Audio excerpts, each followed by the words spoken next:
पारादीप इफ्को छक निकटरे सड़क दुर्घटना जड़े स्कूटी आरोही मृत्युवरण कर सूचना मिली।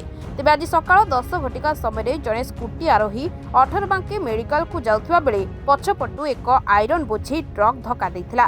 फल स्कूटी आरोही तले पड़ जाइथिबा समय ट्रकटी तांको मुंड उपरे चढ़ी जाइथिला। तेज घटनास्थल में स्कूटी आरोही मृत्युवरण करथिबा बेले ट्रक ड्राइवर को धरी स्थानीय लोके निस्तुक माड़ मारी पारादीप आदर्श थाना को हस्तांतर करिसेंति। मृत्युवरण करथिबा व्यक्ति जनक नयागढ़ गणिया थाना अंचलर किशोर शिरोमणि बोली जणा पड़िछि। से एक घरोई कंपनी रे कार्य करुथिले। पुलिस मृतदेह जबत करी व्यवच्छेद पई पठाइथिबा बेले ट्रक को जबत करी तदंत आरंभ करिछि। पारादीप दीपक बारिक रिपोर्ट, सरकार न्यूज।